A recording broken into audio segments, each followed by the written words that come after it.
Bendungan Jatiluhur adalah bendungan terbesar di Indonesia. Bendungan itu dinamakan oleh pemerintah Insinyur Haji Juanda dengan panorama danau yang luasnya 8.300 hektar.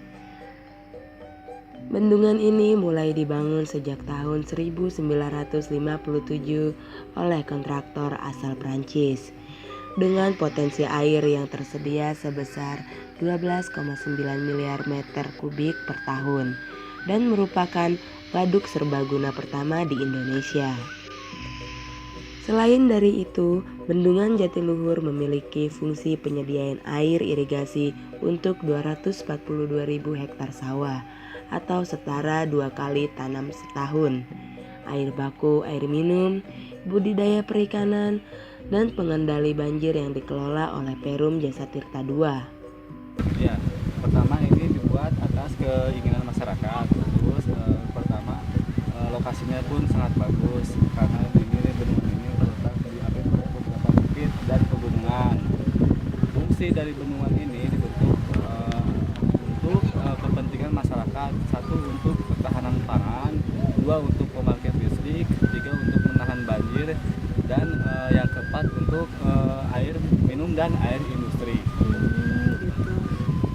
Insinyur Haji Juanda itu Perdana Menteri Indonesia, jadi untuk menghormati beliau maka bendungan yang ada di Jatiluhur ini dinamainlah Insinyur Haji Juanda. Oh gitu. Perancangnya ini dari Prancis, teknisinya dari Prancis, dan dari Italia untuk alat berat dari Italia, dan untuk bangunannya dari tenaga ahli insinyur Prancis.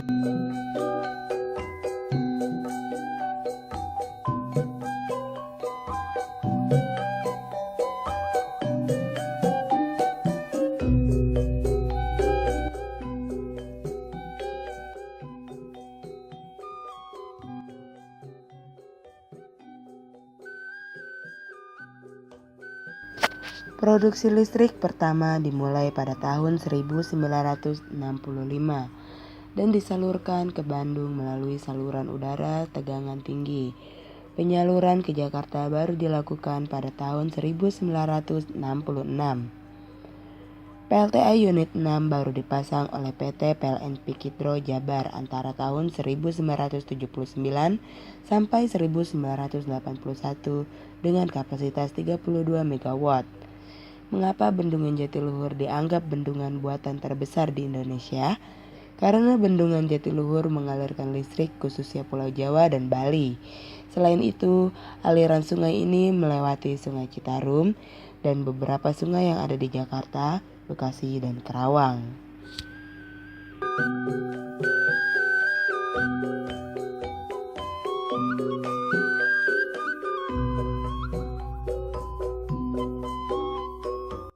Justru ini tadinya anak Sungai Citarum ya. Oh iya. Anak Sungai Citarum.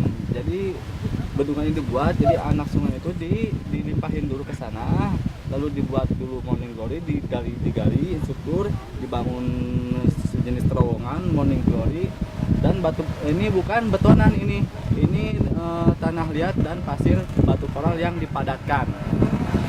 Ini kalau misalnya ini betonan, ini kena gempa pasti retak. Jadi ini betonan mah yang ini saja, yang morning glory sama terowongan sama turbin itu baru berupa beton. Oh gitu. Beton. Kalau ini ke sana tanah liat yang dipadatkan. Jadi tanah liat itu kedap air gitu. Oh gitu. Ini udah berapa kali renovasi, Pak? Ini sering setiap hari ada pekerjaannya gitu. Setiap perbaikan ada. Ini ada dampak nggak sih, Pak? Pernah nggak airnya itu kotor? Itu waktu kapan? Air kotor itu saya kurang tahu ya. Cuman saat ini mungkin pengendapan lagi banyak gitu karena ada limbah dari tambak ikan ya. Pendangkalan Bu lah. Oh jadi karena tambak ikan itu juga yang mempengaruhi? Iya, mempengaruhi kualitas air Jatiluhur ini. Oh, terus ini ada yang putih-putih itu yang mana? Yang itu tuh yang garis itu. Iya, garis itu apa? Bekas air itu Bu, air luber Bu. Oh. Air pasang gitu, air naik. Jadi itu kan ada gasnya, air ke sana masuk ke pintu jendela itu, jadi ke sana ke bawah dulu gitu. Oh. Itu produksi listrik justru semakin banyak kalau gitu. pernah nggak Pak air sampai tidak ketahuan sama tingginya itu? Enggak, karena di sini setiap hari setiap hari itu ada cek TMA tinggi mata air. Oh, Setiap 2 jam sekali kami di pihak divisi bendungan ada kan petugasnya. Setiap 2 jam sekali kami cek TMA tinggi mata air. Jadi kami tahu setiap waktu kapan tinggi muka air itu. oh gitu. Tapi katanya kemarin sempat ngelewatin yang putih-putih itu ya Pak? Iya, udah itu air waktu itu ketinggiannya tuh kalau nggak salah sampai 107. Oh, terus ini tuh untuk listriknya itu mengalir kemana? Ini fungsi penerangannya buat ke penerangan Jawa Bali gitu. Oh, Pulau Jawa sama Bali. Jawa sama Pulau Bali. Terus ini pertama kali dialirinya lewat Sungai Citarum. Sungai Citarum ya. Oh, kemarin juga Sungai Citarum sempat banjir ya. Ini Banjir. gara di sini. Iya, karena gue balik ke sini. Terus pertama itu faktor alam sih Bu. Pertama dari sini juga, terus kedua curah hujan yang tinggi gitu. Jadi menyebabkan banjir.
Untuk masyarakat sendiri ada yang pernah komplain nggak Pak karena air?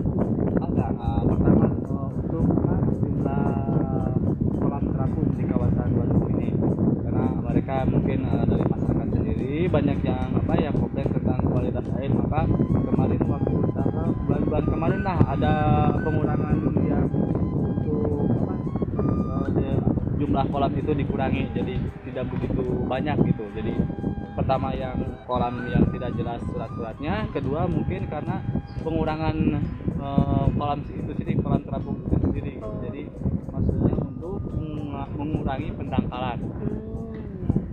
Ini kan kalau airnya kotor juga kan pasti dari tambak ikan juga ya Pak ya? dari bekas pendangkalan itu Iya. ya. Nanti kalau misalnya di sini kualitas air yang buruk karena ikan tersebut, pernah nggak pihak sini itu komplain sama masyarakat yang menggunakan tambak ikan? Iya, Oh. iya pernah. Makanya dari itu pihak PJT mengurus lah yang kolam-kolam yang nggak jelas itu, yang semacam yang suratnya. Karena kan itu mereka itu banyaknya yang nggak jelas Bu, yang nggak ada surat izin. Karena itu kan mereka buat di semena-mena lah di sana, jadi nggak ada surat kita bikin tanpa sepengetahuan PJT.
Masih banyak tambak-tambak ikan yang tidak resmi atau ilegal.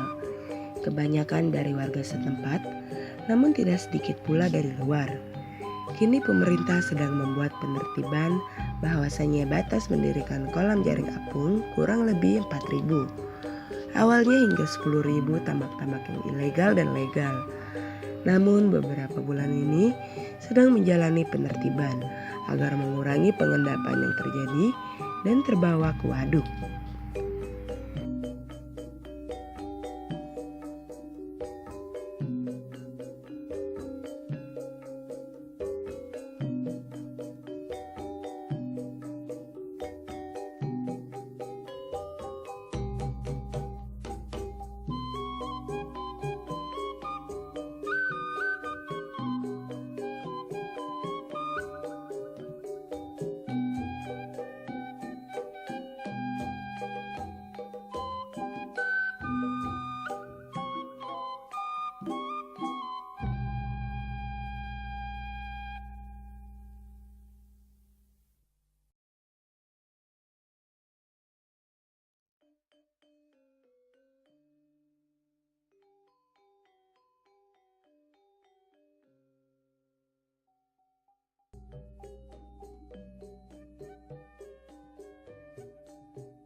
Oh, orang Jatiluhur. Jatiluhur ya, orang setempat. Yang punya ini?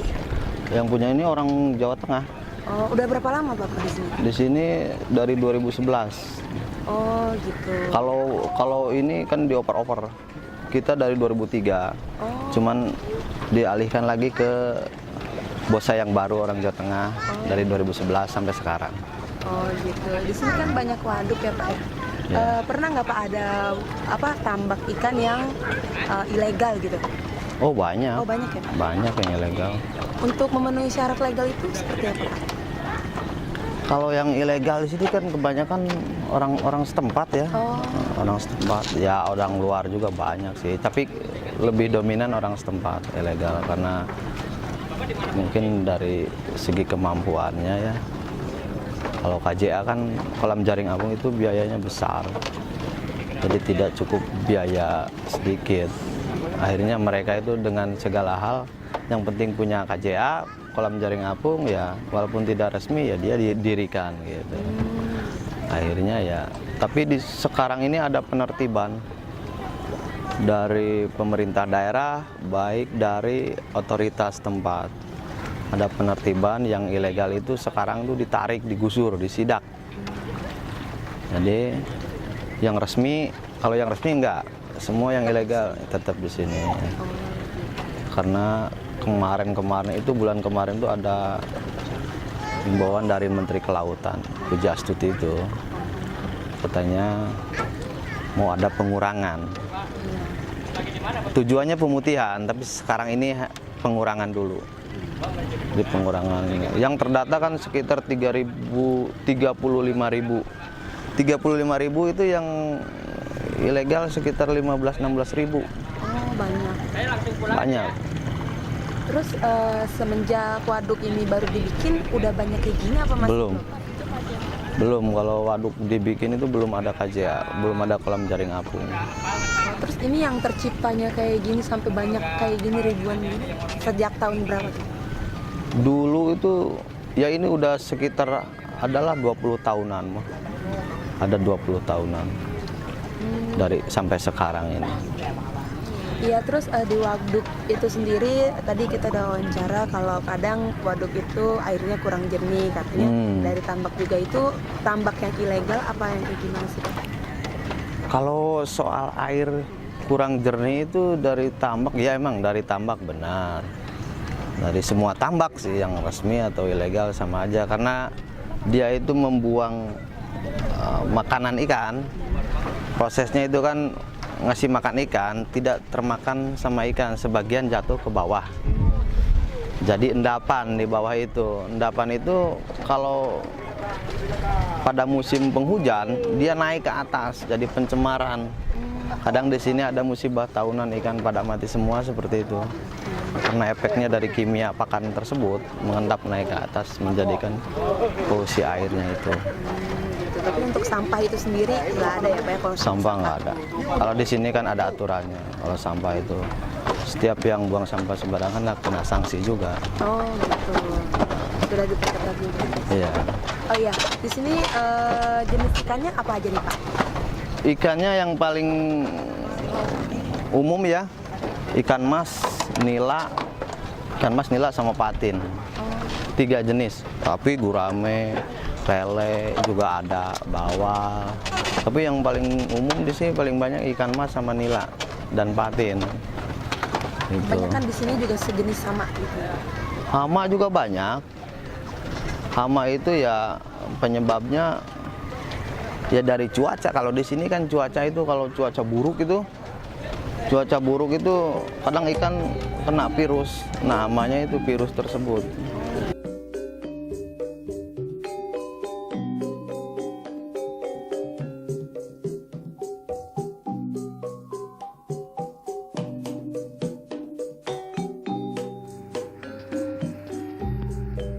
Kurangnya kesadaran terhadap lingkungan masih terjadi di masyarakat. Sayang, bila waduk yang mempunyai panorama seindah ini dikotori dengan sampah-sampah yang berserakan. Walau sudah ada peringatan larangan membuang sampah, namun masih banyak pengunjung atau warga setempat yang masih belum peka terhadap lingkungan. Padahal mereka ikut merasakan kenyamanannya, tetapi alam harus menerima balasannya seperti ini.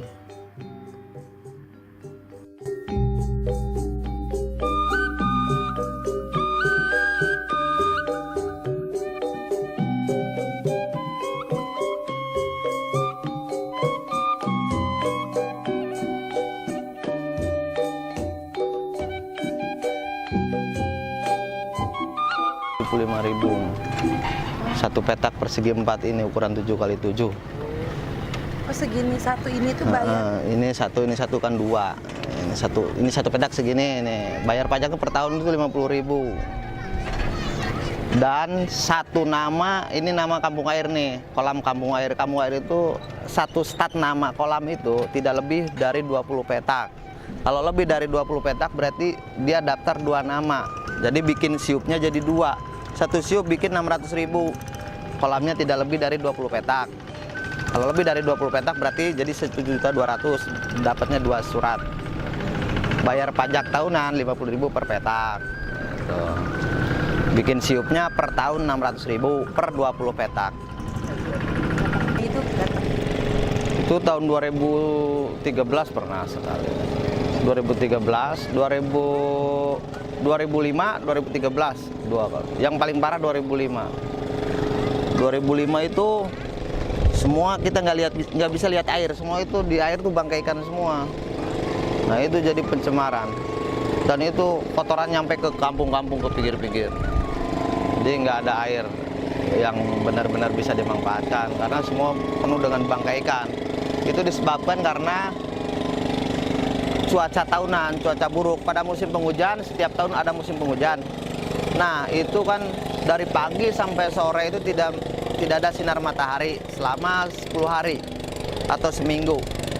Itu efeknya ke ikan mati semua. Karena dia nggak dapat oksigen. Tidak dapat sinar matahari, efeknya nggak dapat oksigen untuk ikan. Itu petugas sendiri yang ngomong ke tambak-tambak ini karena itu. Iya, dari pihak otorita juga memberi imbauan. Karena kan itu kalau petani ikan biasanya kebanyakan yang tidak disiplin itu kalau ada bangkai ikan itu keluarin.